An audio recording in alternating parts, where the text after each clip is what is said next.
नमो नमो नमो सिद्धार्थ नमो नमो हययान नमो नमो वज्रायान नमो लोय सवसाहुणं हेसो पंच नमो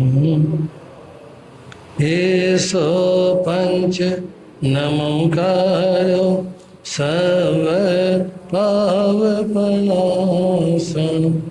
मंगलानं च सवेसिं परमं हवै मंगलम् मंगलानं च सवेसिं परमं हवै भावो अत्यधम गई तछम अनुसिठी सोने हमें पहले प्रेम परस पर जग में मोह दूर पर रहा करे है प्रिय कटुक कठोर शब्द नहीं कोई मुख से कहा करे बनकर सब युग वीर हृदय से देशोन्नति रत रहा करे वस्तु स्वरूप विचार खुशी से निजानंद में रमा करे वस्तु स्वरूप विचार खुशी से निजानंद में रमा करे। अनंत उपकारी परम पूज्य शास्त्री गुरुदेव श्री रूपेंद्र मुनि जी महाराज साहब के पावन पवित्र चरण कमलों में कोटि कोटि वंदन करने के उपरांत उपस्थित मोक्षाभिलाषी आत्माओं, आपके समक्ष अपनी विचार व्यक्त करूं इससे पूर्व भजन की कुछ पंक्तियां हैं। आशा है आप सभी मिलकर बोलने का भाव रखेंगे। बोलिए चमत्कारी बाबा गुरुदेव श्री प्रेम सुख जी महाराज की, प्रज्ञा में ऋषि गुरुदेव श्री उपेंद्र मुनि जी महाराज की। भगवान तुम्हारे मंदिर में मैं नया पुजारी आया हूँ। भगवान तुम्हारे मंदिर में मैं नया पुजारी आया हूँ। पूजा में कुछ भी लाया नहीं, बस अलख जगाने आया हूँ। पूजा में कुछ भी लाया नहीं, बस अलख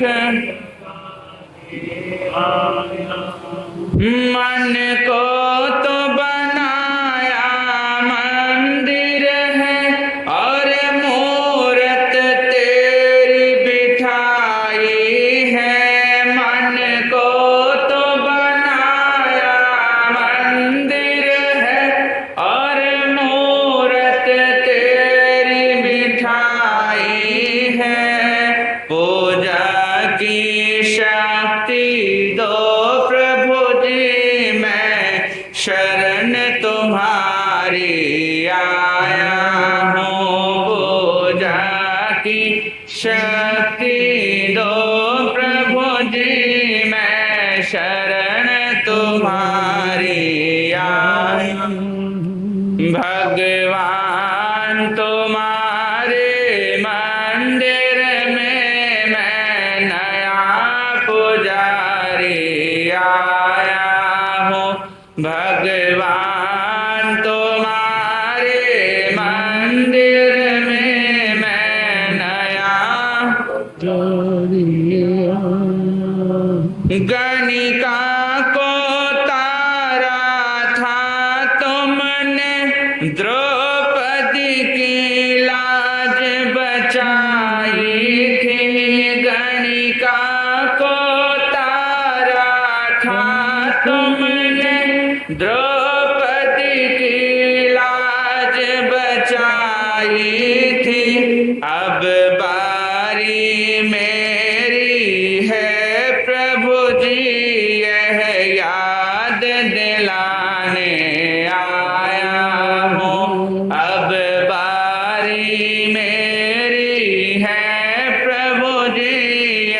याद दिलाने आया हो भगवान तुम्हारे मंदिर में मैं नया पुजारी आया हो भगवान तुम्हारे मंदिर में मैं नया पूजा में कुछ भी लाया नहीं बस अलख जगाने आया हूँ पूजा में कुछ भी लाया नहीं बस अलख भगवान तुम्हारे मंदिर में मैं नया पुजारी आया हूँ भगवान तुम्हारे मंदिर में मैं नया पुजारी है बरसों की तो बात ही क्या युग बीते तुमको पाने में है बरसों की तो युग बीते तुमको अब तो आ जाओ मेरे प्रभुवर मैं तुम्हें मनाने आया हूँ अब तो आ जाओ मेरे प्रभुवर मैं तुम्हें भगवान तुम्हारे मंदिर में मैं नया पुजारी आया हूँ भगवान तुम्हारे मंदिर में मैं नया पुजारी इस बैर भाव की दुनिया में कोई भी मीत नहीं मिलता इस बैर भाव की कोई भी मीत नहीं मिलता जब नाम सुना प्रभुवर तेरा तुम्हें मीत बनाने आया हूँ जब नाम सुना प्रभुवर तेरा तुम्हें मीत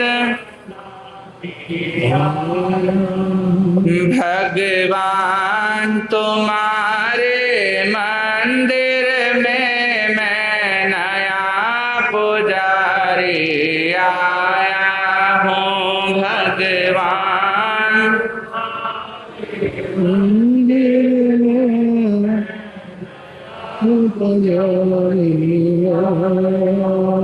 पूजा में कुछ भी लाया नहीं बस अलख जगाने आया हूँ पूजा में कुछ भी लाया नहीं बस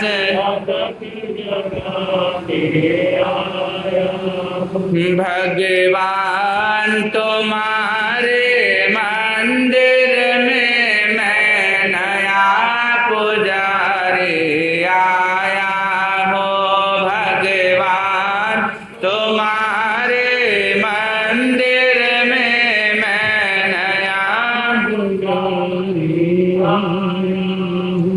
यह भक्त तो दास तुम्हारा है इसे और न कोई सहारा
कुछ भी लाया नहीं, बस अलख जगाने आया हूँ।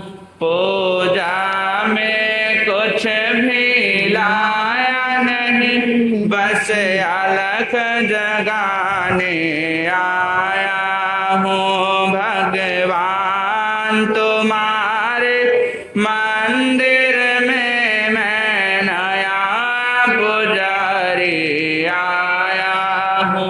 भगवान तुम्हारे मंदिर में मैं नया पुजारी आया हूँ। धर्म पे बंधुओं, कल आपके सामने एक विषय शुरू किया था, कड़वा बोल मत बोल, जिसमें कल आपने सुना था कि व्यक्ति को चाहे कैसी भी परिस्थिति हो, उसमें व्यक्ति को अपनी जुबान खराब नहीं करनी चाहिए। व्यक्ति की जुबान पर कड़वे वचन नहीं आने चाहिए। जब व्यक्ति की जुबान पर कड़वे वचन आ जाते हैं तो उसके अपने भी उसके पराये बन जाते हैं, और जब मधुर वचन जुबान पर आते हैं तो उसके दुश्मन भी अपने बन जाते हैं। कहते हैं कड़वे वचनों से सामाजिक वातावरण तो प्रभावित होता ही है, कड़वे वचनों से पारिवारिक वातावरण और भी ज्यादा खराब हो जाता है। जब व्यक्ति के वचन कड़वे हो जाते हैं, जब व्यक्ति की जुबान कड़वी हो जाती है, तो भाई भाई में कलेश हो जाता है, पिता पुत्र में कलह की भावना पैदा हो जाती है, पति पत्नी में कलह हो जाता है, भाई भाई में कलह हो जाता है, और परिणाम ये निकलता है कि एक घर में इकट्ठे होकर वो रह नहीं सकते। रसोई बढ़ जाती है, घर बढ़ जाता है, और ऐसे समय में यदि व्यक्ति मीठे वचनों का प्रयोग कर ले, यदि एक व्यक्ति को गुस्सा आ भी जाए, दूसरा व्यक्ति यदि मीठे वचनों का प्रयोग कर ले, तो ऐसी संभावना कभी पैदा होगी ही नहीं कि एक ही घर दो बन जाए।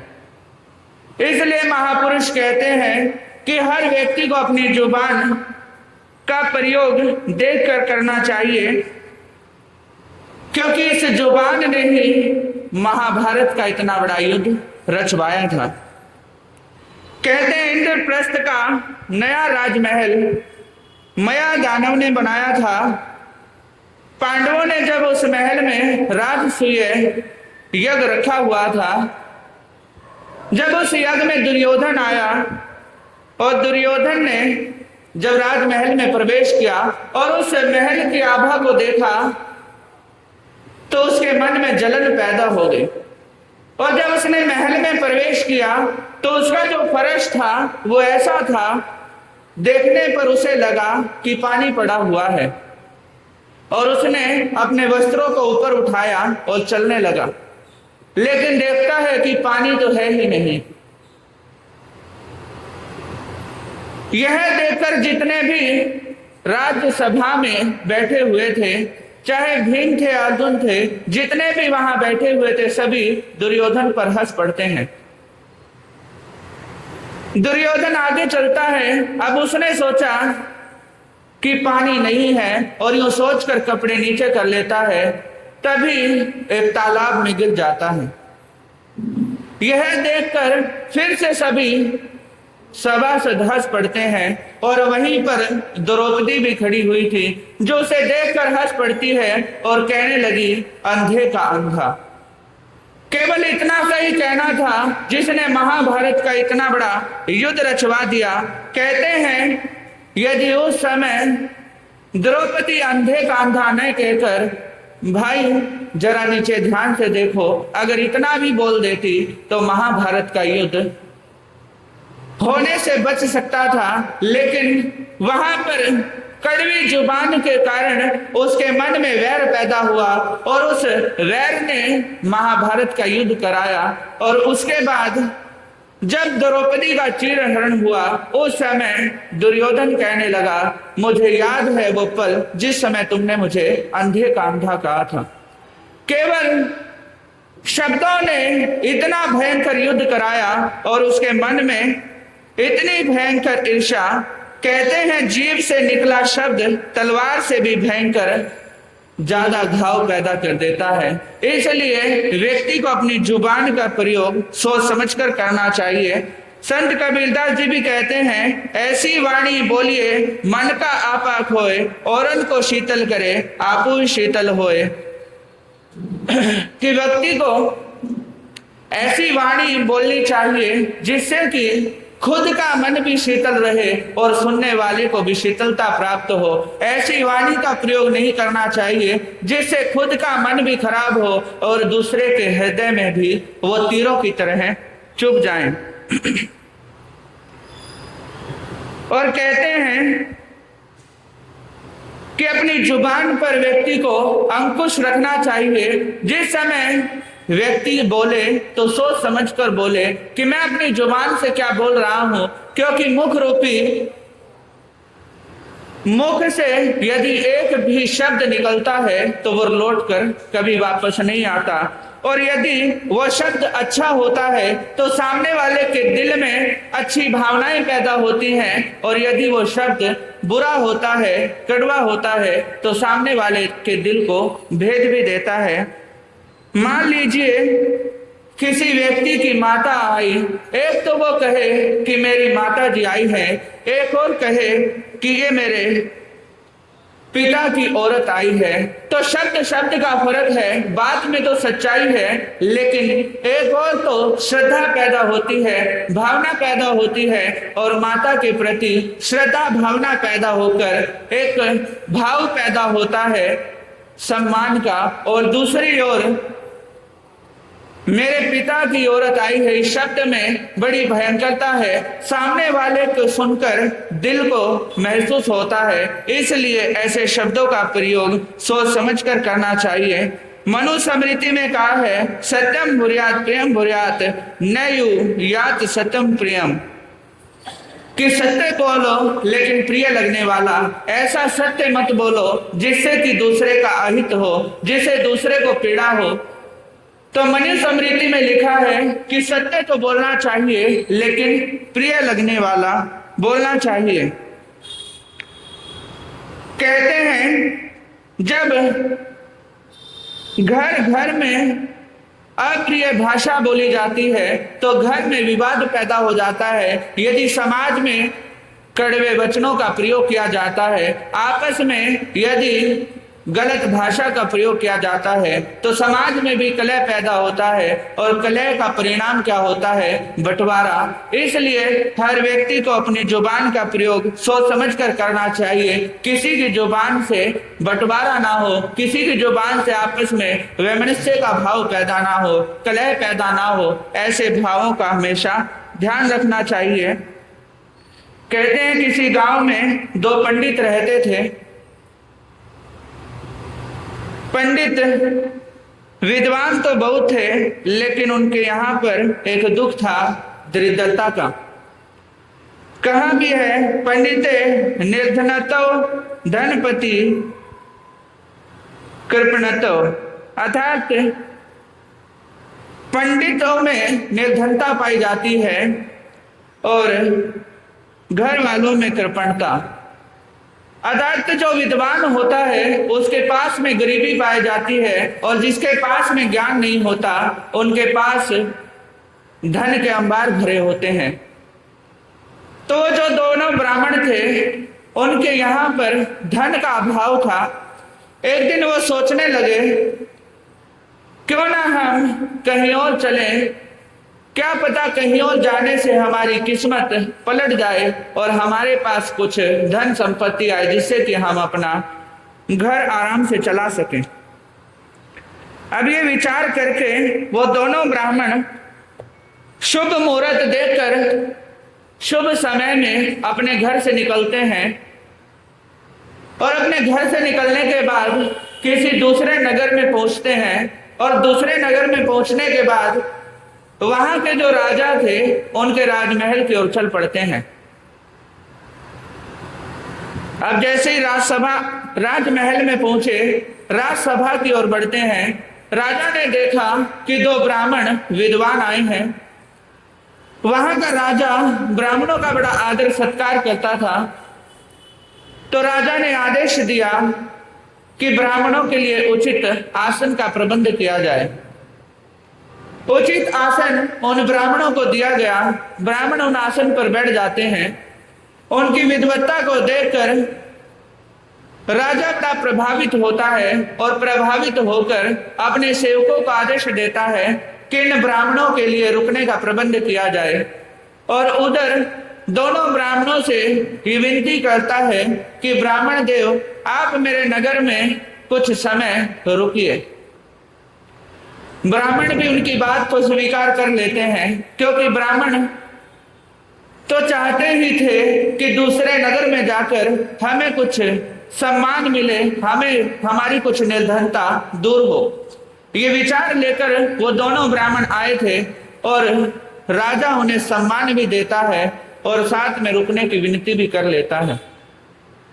ब्राह्मण विनती को स्वीकार कर लेते हैं और वहीं पर रुकने का विचार करते हैं। अब राजा सेवकों को आदेश देता है कि इनके रुकने का प्रबंध बढ़िया से बढ़िया किया जाए और साथ में इनके भोजन आदि की व्यवस्था भी अच्छे ढंग से कर दी जाए। राजा का आदेश होते ही रुकने का प्रबंध भी बढ़िया से बढ़िया जगह पर हुआ और भोजन का प्रबंध भी अच्छी से अच्छी व्यवस्था राजा ने कर दी। ब्राह्मण बड़े ही खुशी के साथ वहां पर रहते हैं।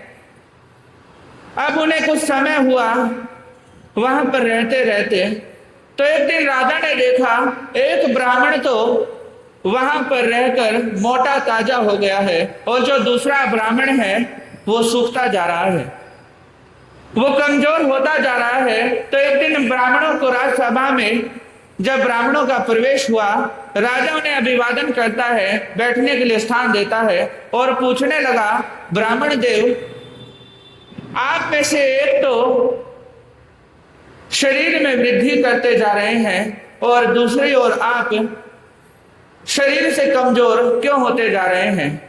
आपको यहां पर कोई दिक्कत तो नहीं?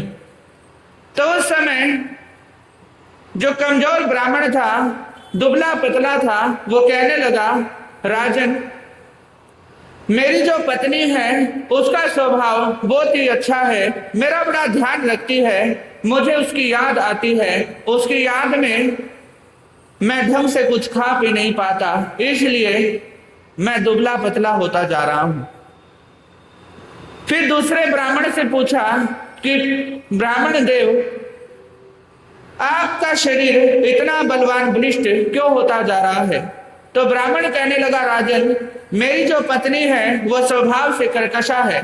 जब मैं घर पर रहता था वो मुझे एक मिनट के लिए भी जीने नहीं देती थी। हर समय मेरे साथ तू मैं लड़ाई करती रहती थी, हर पल कलेश करती रहती थी। इसलिए जब मैं उससे दूर हूं, अब मैं खुश हूं और खुशी के कारण मैं बलिष्ठ होता जा रहा हूं।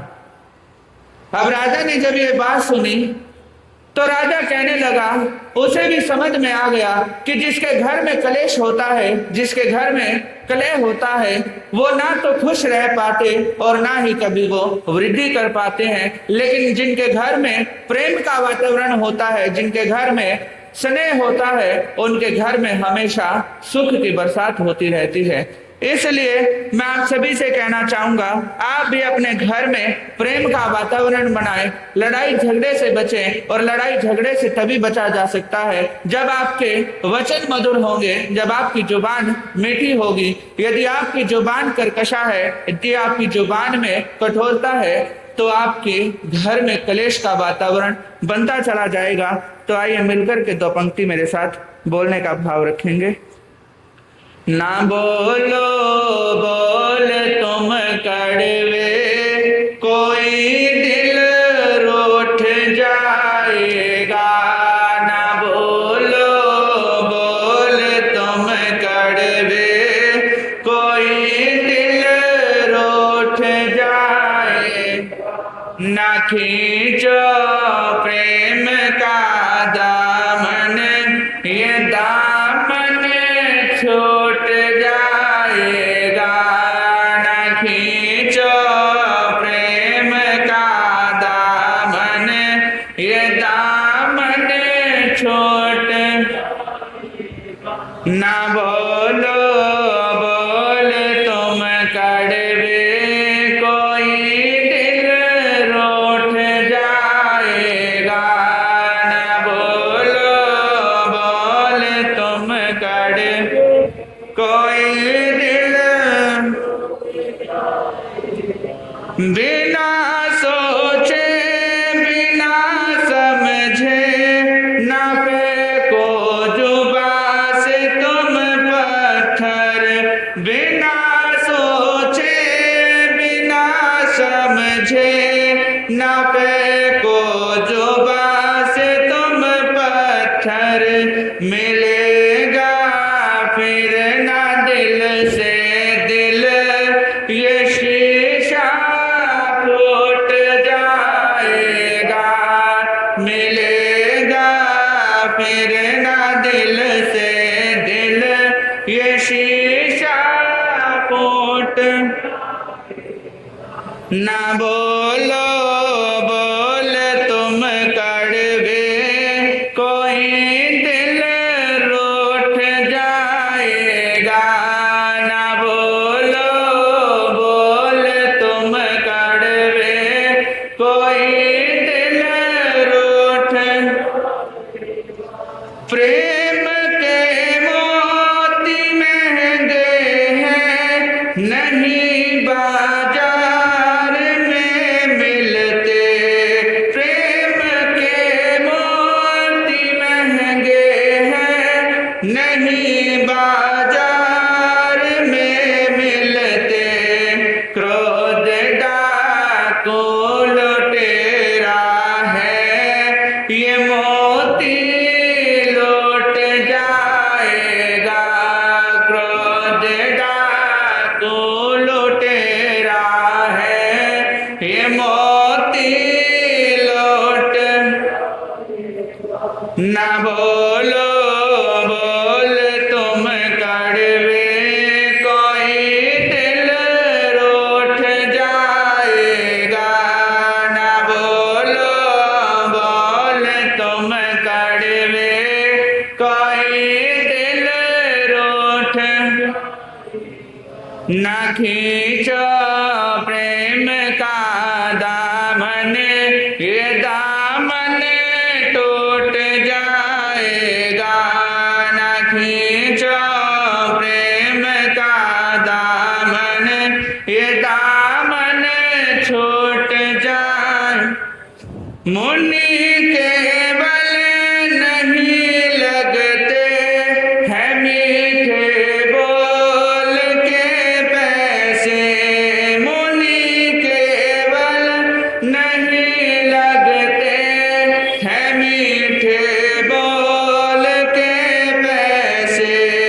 कटु वचनों से अपनों का भी रिश्ता टूट जाएगा।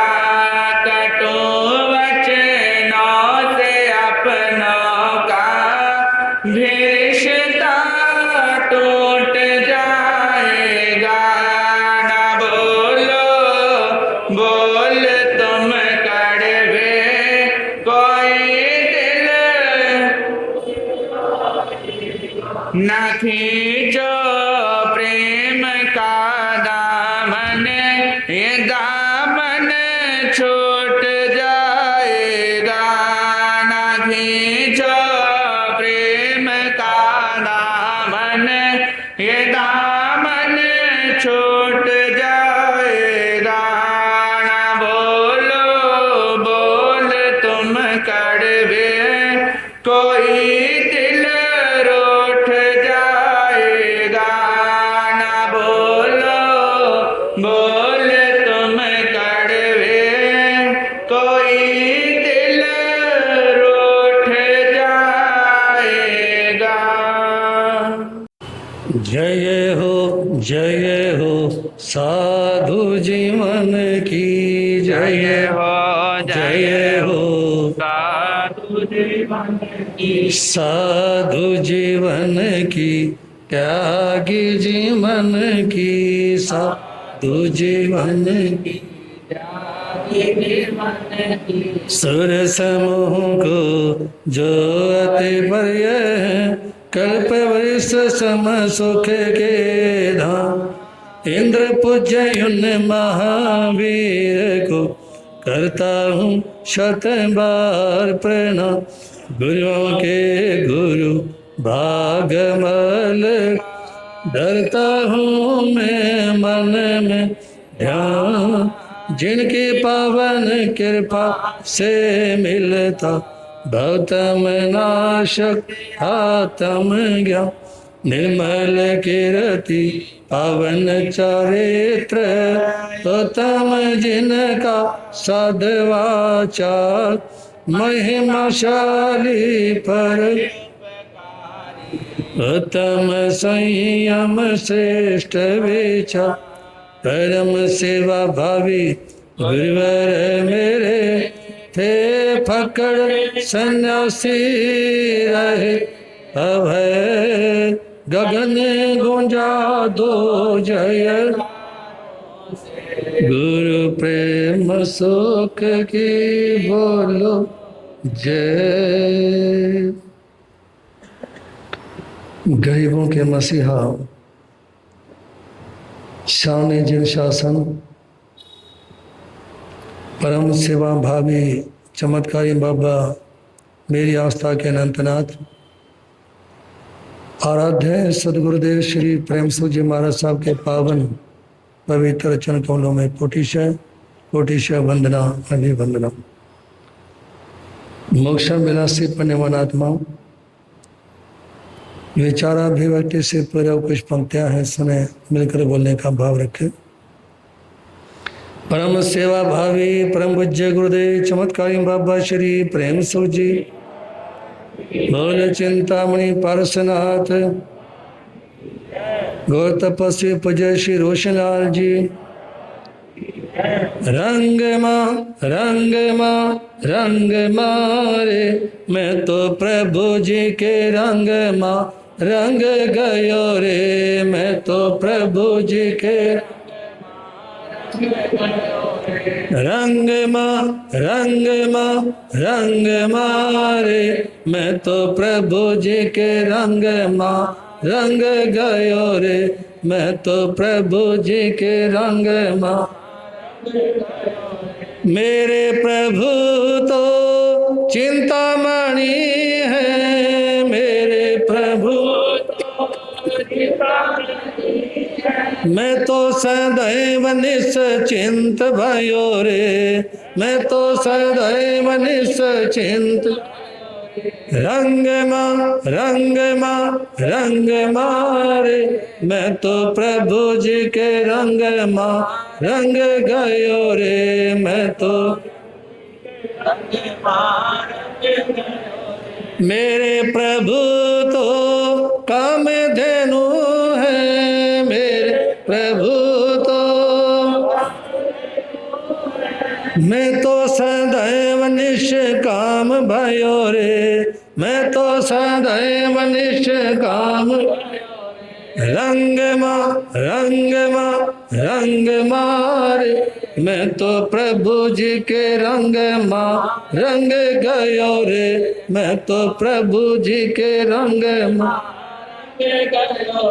मेरे प्रभु तो कल्प वृक्ष है मेरे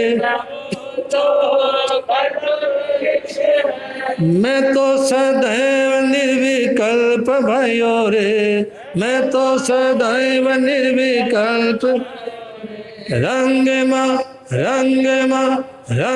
मारे मैं तो प्रभु जी के रंग गयो रे मैं तो प्रभु जी के मेरे प्रभु तो अमृतमय है मेरे प्रभु तो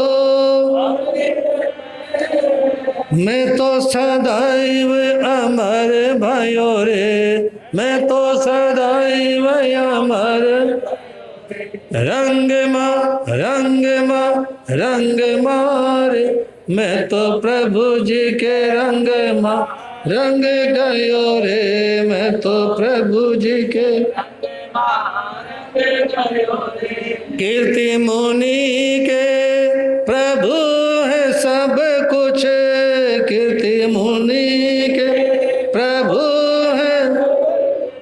मैं तो प्रभु को पाके मगन भयो रे, मैं तो प्रभु को पाके मगन भयो।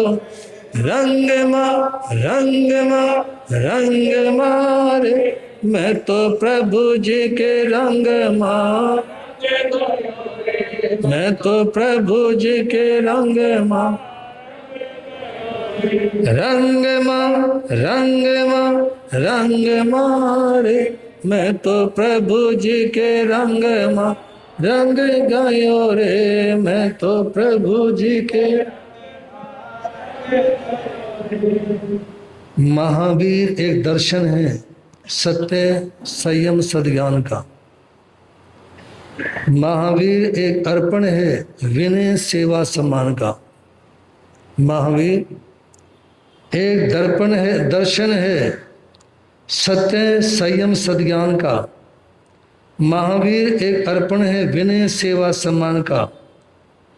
श्रद्धा के सागर से उठती लहरें यही कहती हैं, श्रद्धा के सागर से उठती लहरें यही कहती हैं।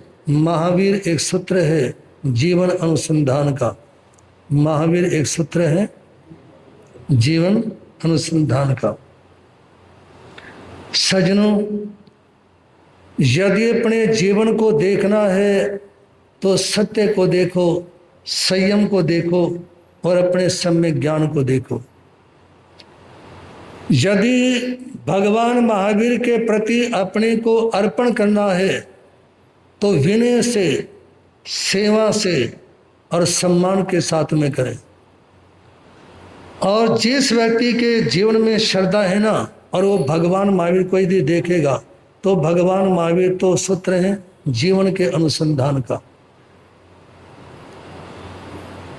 बस 12 वर्ष 6 महीने 13 दिनों तक उन्होंने घनघोर तपस्या की, ध्यान के सूत्रों का प्रयोग किया।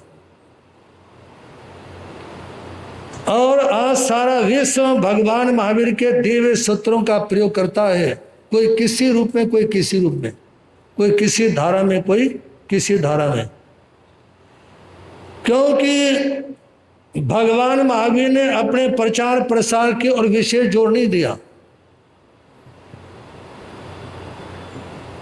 और जो भगवान महावीर के मानने वाले लोग हैं उन्होंने भी इस धर्म को ज्यादा फैलाने की कोशिश नहीं की। आज भी यदि कहीं पे संत साधु विराजमान रहते हैं, किसी ने कोई समाचार पत्र में संदेश देना हो तो लिखेंगे ठाणाक सूत्र, उत्तराधीन सूत्र, भगवती सूत्र। अब किसको पता है ठाणाक का, भगवती का, उत्तराधीन का?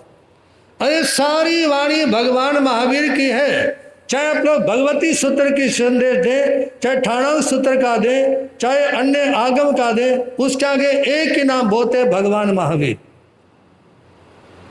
और निवेदन आपके सामने, यदि आप लोग जैन धर्म का प्रचार और प्रसार करना चाहते हो तो एक सूत्र का प्रयोग करें, जीवो और जीने दो भगवान महावीर।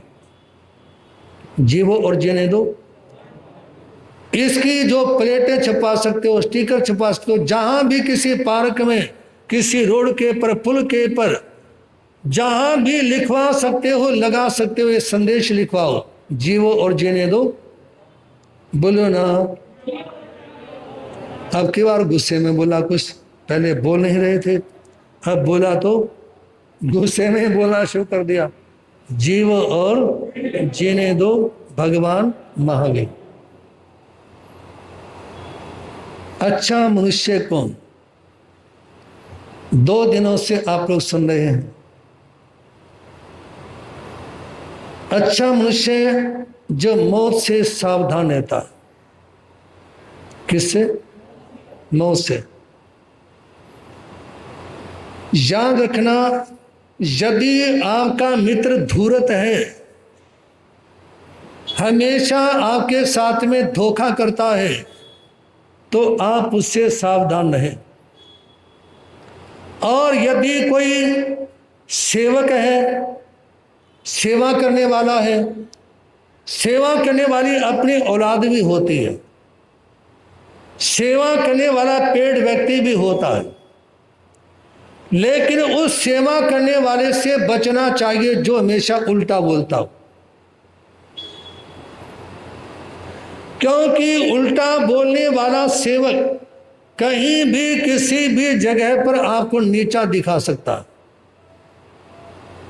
कहीं भी किसी भी जगह आपको नीचा दिखा सकता है। सेवा करने वाला अच्छा होता है, समर्पित।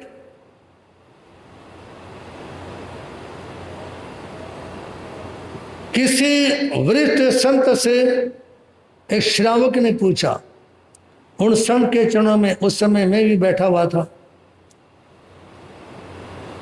इसी क्षेत्र में बैठे हुए थे, श्रीनगर की बात है, कई वर्ष पहले की बात। तो इस श्रावक ने पूछा, महाराज साहब आपकी सेवा ठीक चल रही है? तो महाराज साहब ने बड़ा कमाल का जवाब दिया, कहा कि शरीर की सेवा में कोई कमी है नहीं, मन की सेवा है नहीं। शरीर की सेवा में कोई कमी नहीं, चाहे पैर दबाने हैं, चाहे मालिश करनी है, चाहे रगड़ना है, शरीर की सेवा में कोई कमी नहीं है, मन की सेवा है नहीं। और याद रखना, शरीर की हुई सेवा भी तभी काम आएगी जब आप मन की सेवा भी करेंगे। क्योंकि सेवा करने वाले को जिसकी सेवा कर रहे हैं ना, उसके अनुकूल होना पड़ता है। खरी खोटी सुनाते हुए सेवा नहीं होती, है नहीं समझ में? खरी खोटी सुनाते हुए सेवा नहीं होती। इसलिए निवेदन है, उल्टा बोलने वाले सेवक से सावधान रहें, सांप और बिच्छू से सावधान रहें। बात पे छोटी सी बात ध्यान आ गई। यदि आपके घर में कीड़े मकोड़े छिपकली इत्यादि ज्यादा आती हों, तो आप अपने घर में मोर की फोटो लगा दो। किसकी? मोर की फोटो लगा दो। वहां अन्य कोई भी कीड़ा, कोई भी मतलब ऐसी छिपकली इत्यादि वहां प्रवेश नहीं कर सकते। यहां तक कि कोई सर्प इत्यादि भी, नाग इत्यादि भी वहां पर नहीं आ सकता यदि मोर की फोटो लगी है तो इसलिए निवेदन है, सांप और बिच्छू जिस घर में रहते हो सावधान रहें। और ये सभी कभी भी मौत के कारण बन सकते हैं, इसलिए मौत से सावधान रहें। किससे? मौत से सावधान रहने का मतलब, और इन सारी चीजों से सावधान रहने का मतलब है कि आप निरंतर धर्म की उपासना करें। किसी भी कारण से किसी भी क्षण जीवन का अंत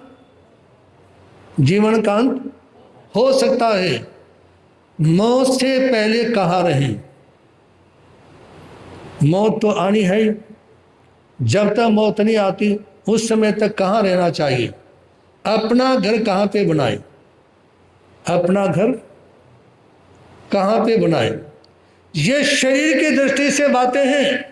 और यदि आत्म कल्याण की दृष्टि से बात करेंगे ना, तो अपना घर वहां बनाना चाहिए जहां जिस घर जाने के बाद कभी लौट करके आना नहीं होता। और इस संसार में यदि घर बनाना है तो कहाँ बनाए? जहां आजीविका, रोजी रोटी का साधन हो, जहां आपका व्यापार है, जहां आपका काम धंधा है, वही आसपास में आपका घर होना चाहिए, ताकि दुकान आने में, कंपनी जाने में ज्यादा समय ना लगे। अपना मकान कहां बनाए? जहां लोगों में भय ना हो। यदि आसपास के इलाके में चोर रहते हैं, चेन मेकर रहते हैं, अन्य तरह की परेशानियां यदि वहां पे रहती हैं, या रोजाना लड़ाई, डर, भय, क्लेश इत्यादि की संभावना रहती है, तो वहां ना रहें। जमुना पार में दिल्ली के उस पार में पीछे जिस समय दंगे हुए थे शाहीन बाग में, और लोगों को जमीन के ऊपर डाल के लकड़ी जैसे काटते ना आरी से, ऐसे लोगों की गर्दन और लोगों के अंगों को काटा गया। और उसके बाद में यमुना विहार, भागीरथी विहार और आसपास के कैलाश संघ, शास्त्री पार्क, गौतमपुरी इत्यादि जिन क्षेत्रों में जैन धर्म का जो गढ़ माने जाते थे ना, वो लगभग सारे खाली हो गए। वो लगभग सारे खाली हो चुके। वो चाहे बलबीर नगर गए, चाहे कृष्णा नगर गए, चाहे ऋषभ विहार गए, चाहे सूर्य नगर गए या चंदन नगर गए, बहुत सारे क्षेत्र खाली हो चुके। यदि कुछ परिवार बचे हैं तो वो जो जाने में समर्थ नहीं है, जो जाने में समर्थ नहीं, बचे हुए। अपना घर इसलिए जहां डर, भय और मौत का कारण दिखाई देता हो वह ना रहे। तीसरी बात, जिस स्थान पर रहने वाले लोगों में परोपकार की भावना ना हो, अर्थात जिस क्षेत्र के लोग एक दूसरे के काम ना आते हों, जहां के लोग एक दूसरे के काम नहीं आते वहां नहीं रहना चाहिए, क्योंकि हर व्यक्ति की जिंदगी में सुख दुख चलता है। कोई व्यक्ति व्यापार के लिए बाहर गया हुआ है, पीछे से परिवार में कोई प्रॉब्लम आ जाए, यदि अड़ोस पड़ोस में रहने वाले लोग परोपकारी हैं, सहयोग करने वाले हैं, तो कोई भी व्यक्ति अस्पताल में दिखाना हो और कोई समस्या हो तो सहयोग करने के लिए अनेकों लोग आ जाते हैं। वहां रहना चाहिए जहां लोगों में लोक लाज हो, छोटे बड़े की शर्म हो। कहां रहना चाहिए? समाज में कई बार मान लो अपनी बेटा नहीं है, अपना पुत्र पुत्रवधू नहीं है, लेकिन समाज का ही कोई बेटा है, समाज की ही कोई बेटी है, और उसको किसी श्रावक ने, किसी बुजुर्ग माता ने देख लिया कि ना तो इनका इस साइड में घर है, ना इस साइड में इनकी कोई दुकान है, ना कोई स्कूल कॉलेज इत्यादि है, ये बच्चे जा किधर रहे हैं, तो कोई व्यक्ति टोक सके, कोई टोक सके, तो ऐसी जगह पे रहना चाहिए। क्योंकि एक समय था यदि अड़ोसी पड़ोसी को भी टोक दिया जाता ना तो लोग शर्म करते थे, इज्जत करते थे उनके सामने। उल्टा आजकल लोग अपने बच्चों को बोल के देख लें जी। आजकल अब सवेरे सवेरे घरों में जाना होता है ना, अपन कहते हुए बच्चों को उठा दो, कई लोग नर्वस हो जाते हैं, दाएं बाएं देखना शुरू कर देते हैं, बच्चों को उठाएं या, क्योंकि वो लोग ये सोचते हैं कि अब महाराज जी के सामने उठा लिए, महाराज जी तो चत्तारी मंगलम कह के जाते रहेंगे, हमारी जान को है जी, हमारी जान को क्लेश होगा। तो आज के समय में लोग अपने बच्चों को भी जल्दी से नहीं उठा सकते, तो जहां छोटे बड़े की शर्म हो वहां पे रहें, जहां लोगों में दान देने की भावना हो वहां रहें।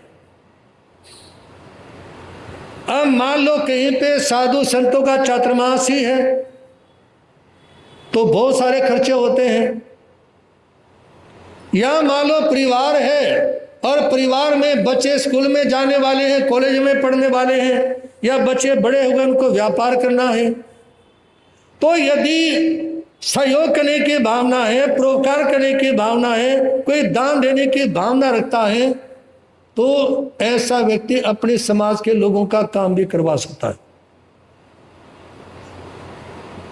जैन धर्म में श्रावक के लिए एक उपाधि लिखी है, बताओ कौन सी? बहुत बड़ी उपाधि है वो है सार्थवा। कौन सी उपाधि? सार्थवा। सार्थवा उस श्रावक को बोलते हैं जो समाज के निर्धन लोगों को, गरीब लोगों को, कमजोर लोगों को, आर्थिक दृष्टि से दिक्कत जिन लोगों के सामने है, उनको ये कहें कि आप व्यापार करो, पैसा नहीं पैसा मिलेगा, साधन नहीं साधन मिलेगा, कोई जो ये समस्या होना बताएं, आपका पूरा पूरा सहयोग होगा, उनको आगे बढ़ने का मौका देना।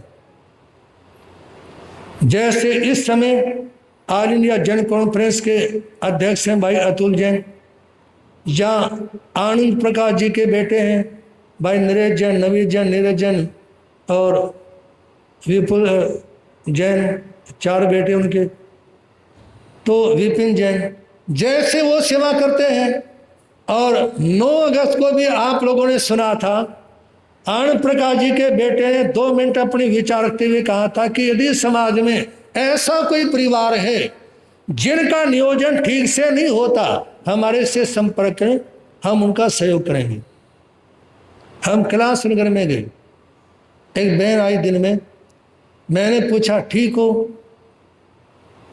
कहती है महाराज जी ठीक तो नहीं हूं, लेकिन अतुल जैन के सारे परिवार चलता है। मैंने कहा कैसे? कहा कि पति का देहांत हो चुका, सास है नहीं, ससुर कुछ भी काम करने में असमर्थ हैं, वो स्थानक में सो जाते हैं, कभी घर पे भी रह जाते हैं, कमरा किराए का है, 2-3 बच्चे हैं, घरों में जाके काम करती हूँ और 5,000 रुपये महीना मेरे घर में अतुल जैन भेज देते हैं, इसलिए मेरे घर का किसी तरह से गुजारा, समझ आ रही बात? इस तरह से मेरे घर का गुजारा चल जाता है। तो आप लोगों के सामने निवेदन करना चाहूंगा, आप भी समाज में एक दूसरे का सहयोग करें। यदि आपको लगता है कि हमारी समाज में अमुक व्यक्ति इस समय बेरोजगार है, उसके पास परिवार नियोजन के लिए धंधा नहीं है, तो उनका सहयोग करें। और इस समय त्रिनगर में भी एक परिवार है जिसके सामने परिवार नियोजन की बड़ी समस्या है, और वो व्यक्ति आता भी है, बोलता भी है, और मैं भी प्रयास में हूँ कि उसकी कहीं पे सेटिंग बैठ जाए। तो इसलिए निवेदन है, सहयोग करने का भाव रखें। हम पानीपत में थे, कहीं से एक बहन आई अपने पति को लेकर, और उसके पति का हाथ 3 जगह से टूटा हुआ था, हिल रहा था बुरी तरह से। कहती है महाराज जी बच्चे छोटे हैं, इनसे काम होता नहीं, 3 जगह से हड्डी टूटी हुई है। जेठ के पास में गई, उन्होंने गर्दन हिला दी, तो उस समय अचानक भाई अजय जैन रहते हैं रोनी सेक्टर 8, जिन्होंने यहां भी बिना नाम के 1,11,000 रुपये चुपचाप जो दे के गई, उनकी माता जी आई हुई थी। मैंने उनके सामने कहा कि ये बहन, इसके सामने बड़ी प्रॉब्लम है, 3 जगह से घरवाले की हड्डी टूटी, बच्चे छोटे हैं। उसने कहा महाराज जी मैं 2 मिनट बात कर लूँ। उन्होंने साइड में जाके 2 मिनट बातचीत की, और सनोली रोड पे जो अस्पताल है पानीपत में, हैदराबादी ऐसा कोई नाम का अस्पताल है, वहाँ एडमिट करवाया, और उस बहन के खर्चे में 2-3-4 लाख जो भी लगे ना, तुरंत वो जमा करवा दिए। कुछ महीने के बाद उसने कहा कि महाराज पतिदेव ठीक है, काम कर लेते हैं, और इस समय उसके पास में काम धंधे की कोई कमी नहीं है, वो स्वयं भी दूसरों का सहयोग करने की भावना रखती है। इसलिए निवेदन है, समाज में लगता है कि कोई कमजोर है, उनका सहयोग करने का भाव रखें, और जहां सहयोग करने वाले लोग रहते हैं ना, वहीं पे रहने का भाव रखें। जहां एक दूसरे के कोई काम नहीं आना चाहता हो तो वहां रहने का, जहां निष्ठुर लोग हों, निर्दयी लोग हों, तो उनके बीच में रहने का कोई फायदा नहीं है। परस्पर में सहयोग की भावना न हो, वहां ना रहे, ऐसे लोगों के बीच में रहना और जीना मरना एक समान है। जहाँ निष्ठुर लोग हों, जहाँ काम आने वाले लोग ना हो, जहाँ सहयोग ना करते हो, उनमें जीना मरना एक समान है। तो इसलिए जीवन को जीना चाहते हो तो आप लोग अपनी मौत को याद रखो, और मौत को याद रखो ये तो समय का सदुपयोग हो जाएगा। मौत को याद रखोगे तो समय का सदुपयोग हो जाएगा। एक विद्वान ने बड़ी सुंदर बात लिखी, छल फरेब से और झूठ से फौरन नाता तोड़, मर जा लेकिन किसी मूल्य पर सच से मुंह मत मोड़। छल फरेब से और झूठ से फौरन नाता तोड़, मर जा लेकिन किसी मूल्य पर सच से मुंह मत मोड़। जितना सुंदर बन सकता है उतना आज बना ले, जितना सुंदर बन सकता है उतना आज बना ले। पल का पता नहीं है प्यारे, कल की चिंता छोड़। पल का पता नहीं है प्यारे, कल की चिंता छोड़। निवेदन आपके सामने कि जितना भी छल से, प्रेम से, कपट से दूर रह सकते हो, दूर रहने का प्रयास करें। और सच से कभी व्यक्ति को मुंह नहीं मोड़ना चाहिए। और हो सके तो वर्तमान को जितना सुंदर बना सकते हैं बनाने का प्रयास करें। आप लोगों के सामने देश के प्रधानमंत्री की एक बात कही थी, याद है? उन्होंने जो नए राज्यसभा मंत्री बने ना, राज्यसभा मंत्री, उन सबको संबोधित करते हुए कहा था कि वर्तमान का ध्यान रखो। वर्तमान का ध्यान रखने से मतलब इस समय आप क्या संसद भवन में बैठे हो? क्या इस समय आप बहुत सारे सांसदों के बीच में बैठे हो? इस समय आपको क्या बोलना चाहिए, कितना वाणी के पर आपको कंट्रोल करना चाहिए? वर्तमान में रहने का मतलब है इस समय, इस पल आप कहाँ हो। वर्तमान में जीने का मतलब सारा दिन से नहीं है। वर्तमान में जीने का मतलब 1 घंटे से नहीं है। वर्तमान का मतलब के पूरे प्रवचन के टाइम से नहीं है। इस समय, इस सेकंड, इस पल, इस क्षण, इस समय आप कहाँ हो। समय तो इतना सूक्ष्म होता है कि उसकी परिभाषा नहीं बता सकते। समय का पहिया चलता है, समय का, इस पहिए के साथ किसी का भाग्य बदलता है। समय का पहिया चलता, समय का, इस पहिए के साथ किसी का भाग्य बदलता है। समय का, समय का, समय का पहिया चलता है, समय का। जो बातें आपके सामने रखी हैं उनका अनुसरण करें। मौत से डरने की जरूरत नहीं है। डरोगे भी तो मरने से बच नहीं सकते, है जी? यदि डरोगे भी तो मरने से थोड़ा बच जाओगे। एक मरीज को ऑपरेशन थिएटर में ले जाया गया ना, तो डॉक्टर साहब कहते हैं भाई तैयार हो जाओ, ऑपरेशन होगा, इंजेक्शन लगेगा, बेहोश किया जाएगा। तो बहुत सारी बातें बोली ना, तो उस समय मरीज कहता है डॉक्टर साहब आप चिंता क्यों करते हो, अब आमना सामना होने दो। क्या बोलते हैं? चिंता छोड़ दो, अब क्या होने दो, आमना सामना होने दो। तो यही बात मैं आपके सामने निवेदन करना चाहूंगा। मौत का सामना तो करना ही पड़ेगा, इससे उससे डरने की जरूरत नहीं है। उसका इलाज कर लो। किसका? किसका इलाज? मौत का। मौत का क्या इलाज है? मौत का इलाज है सन्मय, दर्शन, ज्ञान, चरित्र, तप की आराधना। क्योंकि एक बार तो मरना ही पड़ेगा, शरीर का त्याग तो करना ही पड़ेगा। ऐसा उपाय करने का प्रयास करो जो जन्म ही ना हो। जन्म नहीं होगा तो बोलो ना, जन्म नहीं होगा तो मरना नहीं पड़ेगा। जन्म नहीं होगा तो मरना नहीं पड़ेगा, और जन्म यदि लोगे तो मरना ही पड़ेगा। तो इसलिए मौत से डरने की आवश्यकता नहीं है। मौत का सामना करने का भाव रखें। जब पता है कि मृत्यु अटल है, फिर क्यों ना व्यवहार को सुंदर बनाया जाए। जब पता है कि मौत अटल है, तो क्यों ना व्यवहार को सुंदर बनाया जाए। आप अपने व्यवहार को, अपने आचरण को, जीवन को सुंदर बनाने का प्रयास करेंगे। बंदे तूने जन्म जग में बड़े पुण्यों से पाया है। बंदे तूने जन्म जग में बड़े लाभ तो उठा ले इससे, हीरा हाथ में आया है। लाभ तो उठा ले इससे।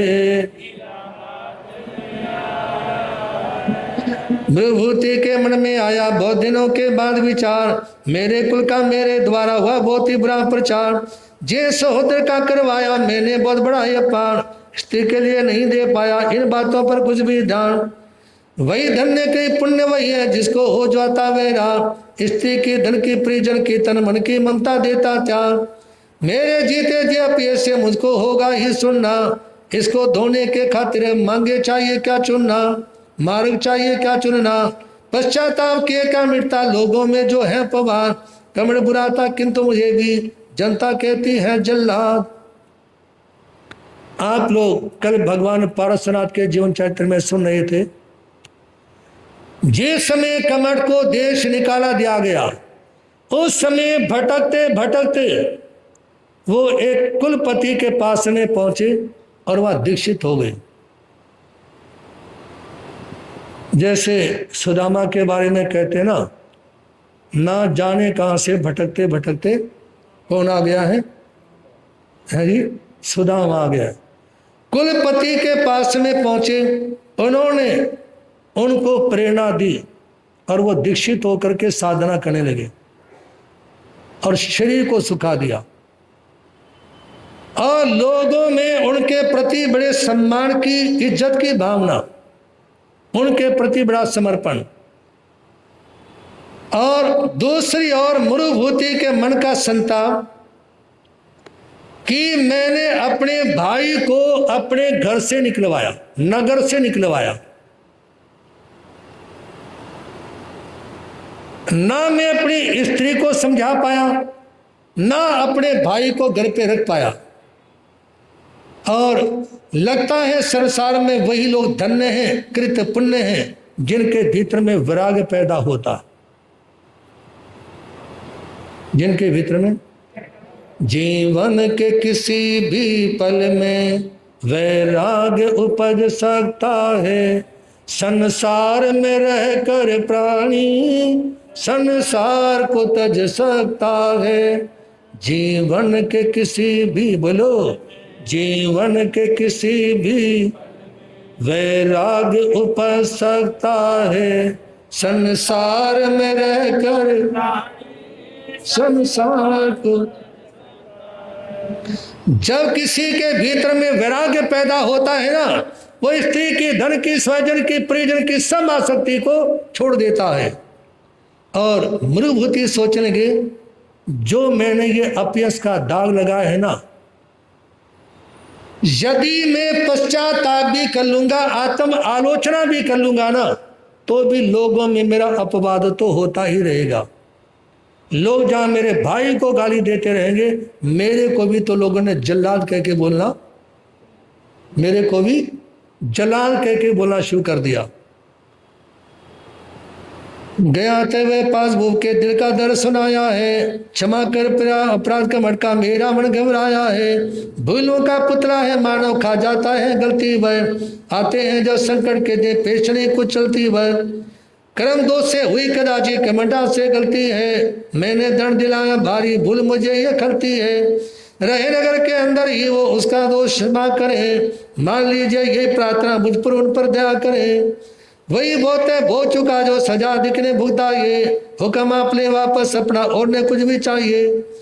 सुना नहीं राजा ने कुछ भी, रखी अपनी नीति अटल, कहानी लौटेगा अब वो जो कि नगर से गया निकल। उस समय मरुभूति राजा अरविंद के पास में गया और कहा कि राजन, आप मेरे भाई को क्षमा कर दें ताकि वो नगर में पुणे लौट करके आ जाए। जब से मेरे भाई को देश निकाला दिया है ना, तब से मैं परेशान हूं और आपके चरणों में निवेदन है, गलती किसी भी व्यक्ति से हो सकती है। अगर गलती रुलाती है तो ये रास्ता भी दिखाती है, अगर गलती रुलाती है तो ये रास्ता भी, बशर गलती का पुतला है ये अक्सर हो ही जाती है। बशर गलती का पुतला ये अक्सर हो ही जाती, गलती करके जो पछताए उसे इंसान कहते, गलती करके जो पछताए उसे राजन, इंसान गलती का पुतला है, आप उसे माफ कर दें, नगर के अंदर आने दें, मेरी बस इतनी सी प्रार्थना आप सुन लें। और वो काफी सजा भोग चुका। मरुभूति अपने भाई के बारे में बोलता है, भाई के सने में डूबा हुआ बोलता है, वो काफी सजा भोग चुका है, आप उसे क्षमा कर दें। लेकिन राजा अपने नियम के पर, अपने निर्णय के पर अटल रहते हैं और कहते हैं भाई सुनो, यदि रोज रोज यू डिसीजन यदि पलटते रहेंगे ना तो नगर की सारी व्यवस्था खराब हो जाएगी। सजा देने के बाद में वापस नहीं ली जाती। मान लो आपने अपने घर में कोई नन्हा मुन्ना बच्चा है, एक बार उसको डांट दिया और डांटने के बाद में फिर उसको 2 मिनट के बाद में गले से लगा लिया, उसके अपराध और ज्यादा बढ़ते चले जाएंगे। उसकी त्रुटियों के अपराध अंकुश नहीं लगा सकते। डांटने के बाद चाहे वो फर्श के ऊपर लेटा लेटा एड़ी रगड़ता रहे, रगड़ने दे, रोता है रोने दे, क्योंकि सुधारने के लिए तो खींचना ही होता है। सुधारने के लिए खींचना ही होता है। जिस समय लाड़ प्यार देने का समय हो तो लाड़ प्यार दें, जिस समय पढ़ाने का समय हो बच्चों का पढ़ाएं, और जिस समय अनुशासन में रखने की बात हो तो उस समय अनुशासन में रखें।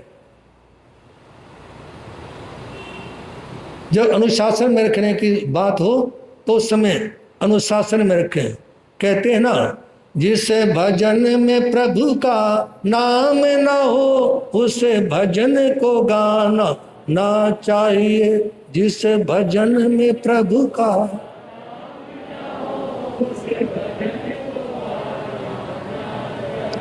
चाहे बेटा कितना प्यारा हो उसे सर पे चढ़ाना ना चाहिए। चाहे बेटा कितना उसे सर पे चढ़ाना, चाहे बेटी कितनी प्यारी हो उसे घर घर घुमाना ना चाहिए। चाहे बेटी कितनी प्यारी हो उसे घर घर घुमाना। जिस भजन में प्रभु का नाम ना हो उसे भजन को गाना ना चाहिए। जिस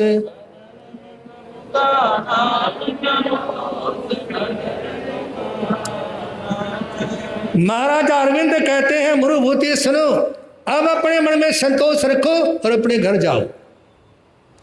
ये निर्णय रोज रोज नहीं बदले जाते, और जो कुछ हुआ वो ठीक हुआ, अब पछताओ मत।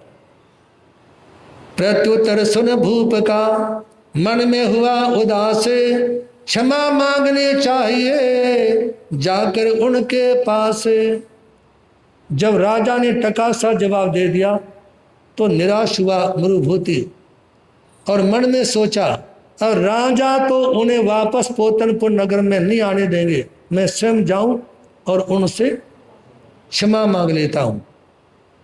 इसीलिए आश्रम में जाके कामना करना है। क्षमा मांगने में भाई इसे लोगों से क्या डरना है। परामर्श भी लिया नहीं है किंचित भी घर वालों का, पता नहीं पा सकता मानव विधि भी टेढ़ी चालों का। होनहार हो जैसी वैसी मानव की मति बन जाती, नहीं रोकने पर भी रुकता एक वही धुन जाती। नहीं श्रम महसूस करूंगा क्षमा अर्चना करने में, सांस संचित करना होता नदियों के भी तरने में। उस समय मरुभूति अपने घर से निकल जाता है क्षमा याचना करने के लिए, कमठ के पास क्षमा याचना कर लेता हूं। और सोचा बड़े भाई से माफी मांगने में शर्म भी क्या है। ये भाई बैठे हैं, क्या नाम है, रोशनलाल। इनकी विनय देखो आप लोग, इनकी विनय। सभा में आते हैं तो प्रतिदिन अपने भाई के चरण स्पर्श करके बैठते हैं, चाहे बेटा नहीं छूता हो। मैं ये नहीं कह रहा नहीं छूता, छूता भी होगा, लेकिन आपका भाई छूता पैर। और सभा के बीच में, सभा के बीच में मतलब इतनी एज होने के बाद में भाई के चरण स्पर्श करना कोई बच्चों का खेल नहीं है जी। तो उस समय मरुभूति अपने मन में सोचता है, कि बड़े भाई के पैर छूने में क्या शर्म, घर वालों को भी नहीं बताया कि मैं वहां जा रहा हूं। और सज्जनों, भवितव्यता भी होकर के रहती है। हालांकि भगवान महावीर ने कहा कि भवितव्यता पर अंतिम ठप्पा नहीं लगा जा सकता, भवितव्यता को बदलने के लिए प्रयास करने होते हैं, और ऐसे प्रयास करने से बहुत सारी चीजें बदल भी जाती हैं। सोचा यदि मैं घर में बताऊंगा तो घर वाले रोकेंगे, बस चलता हूं और शर्म नहीं करूंगा जरा से भी अपने भाई के पैरों में झुकने की। ज्ञाता सो के आश्रम में जहाँ कमट करता है तब खुद का जो अपराध हुआ हो तो उसकी आती है तरफ, भाई के उन अपराधों को मरूभूति जाता है भूल, घर लाने के लिए उसी को आप हो गया अनुकूल। उस समय मरुभूति तापस आश्रम में गया और वहां पे कमट तापस के बारे में पूछा। उन्होंने कहा कि पास में जो पहाड़ी है वो उसके पर साधना में संलग्न है। मरुभूति वहां पर पहुंचा और अर्ध मिलित आंखों से, आंखें जरा सी खुली हैं और एक पत्थर के पट्टी के जैसे गस उत्मान अनगार के बारे में आता है ना, पड़ीमा धान गणगौर तक, दोनों पैरों के बीच में कंकर रखा और पर दृष्टि से उसको देखना। ऐसी साधना में कमर तापस उस समय लगा हुआ है। और जैसे ही वहां जाने के बाद अपने भाई के जर्जर शरीर और अर्धोन्मिलित नेत्रों से तप साधना करते देखा ना, मरुभूति की आंखों में आंसू है जी, मरुभूति की आंखों में से गंगा यमुना प्रवाहित होने लगी। पड़ा कमर के चरणों आगे गदगद स्वर से बोला है, मानो शब्दों ने वाणी का बांध दिया हिंडोला है। जाने से जो देख आपती कंपन है तो वाणी में, तेज हवा से मच जाते हो तल पुतल जो पानी में। धन्य धन्य हो ए भाई जो दुष्चर तपा चलते हो, मन में रहते कभी भी मन में आपने डरते हो। सारे वन्य प्राणियों से भी है बंधु तो बड़ा भारी, नहीं कभी भी विचलित होता सत्य सब व्रतधारी।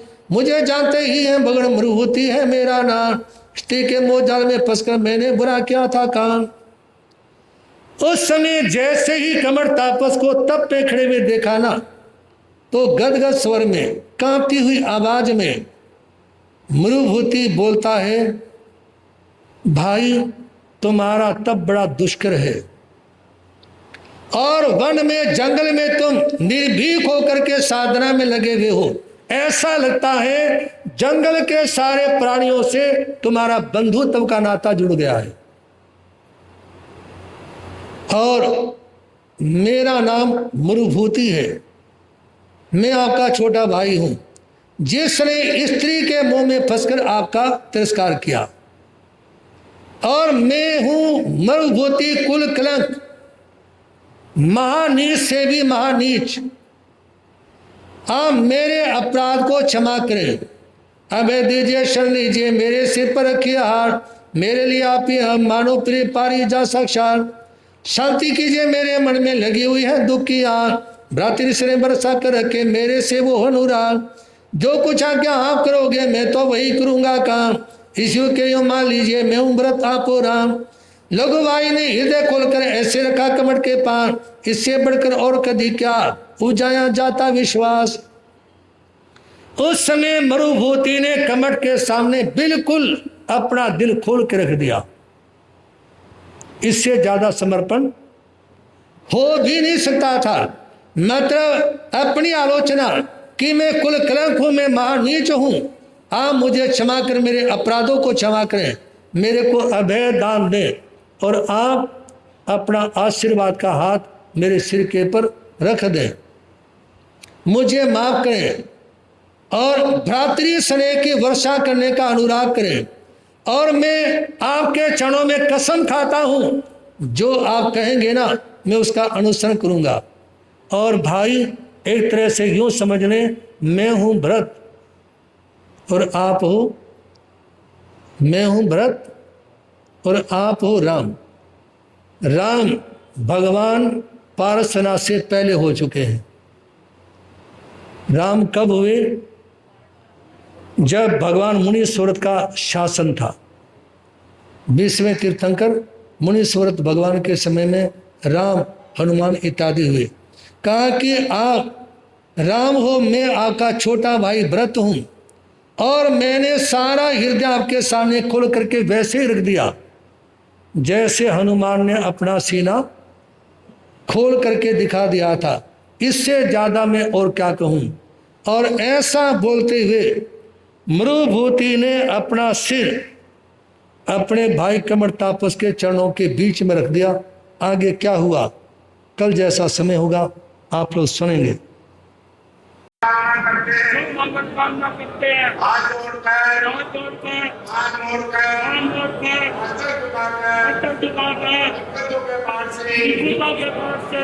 नमस्कार करते हैं।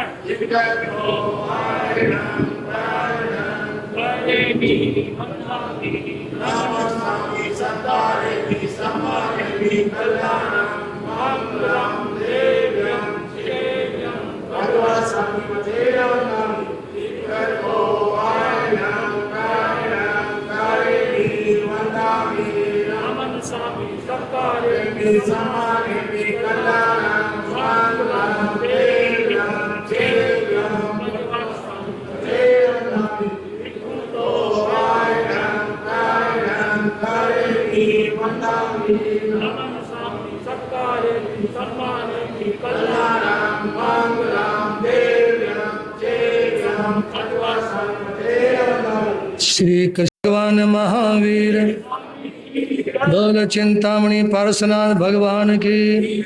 महापंजा पर्वत बाल ब्रह्मचारी दादा गुरुदेव स्वामी श्री भागमल जी, उप भिक्खु दादा गुरुदेव स्वामी श्री फूलचंद जी महाराज, अर्धष्टावधानी पूज्य गुरुदेव श्री त्रिलोकचंद जी महाराज, परम सेवा भावी परम पूज्य गुरुदेव चमत्कारी बाबा श्री प्रेम सुख जी, वर्तमानाचार्य सम्राट पुष्य श्री शिव मुनि जी महाराज। बोलिए श्री जैन धर्म की, पंच परमेष्टि नवकार मंत्र भगवान की, संसार के सभी महापुरुषों की, भगवान महावीर स्वामी का संदेश। कल 15 अगस्त है, जहाँ कार्यक्रम रखा गया समुदाय भवन में, वहाँ तिरंगा ध्वजारोहण भी रहेगा। ध्वजारोहण भी वहाँ रहेगा, तिरंगा ध्वजारोहण, और व्यक्ति विशेष की तरफ से ध्वजारोहण करवाया जाएगा। श्री चतारी मंगलम हरिहंता मंगलम सिद्धा मंगलम साहूलम गेली बंदो धम्म मंगलम चतारी लोतमा रियंदालोतमा सिद्धालोतमा सालोतमा गेली बंदो धम्मलोतमा चतारी शरणम भोज्जामि रंते शरणम भोज्जामि सिद्धे शरणम भोज्जामि साहू शरणम भोज्जामि गेली पंतो धम्म शरणम भोज्जामि। हरियंतों का शरणा, सिद्धों का शरणा, साधुओं का शरणा, दया धर्म का शरणा, ये चार शरण दुख और जिस समय मंत्र देता है ना, माइंड से नहीं, मैंने कोई कुछ जरूरी बात नहीं।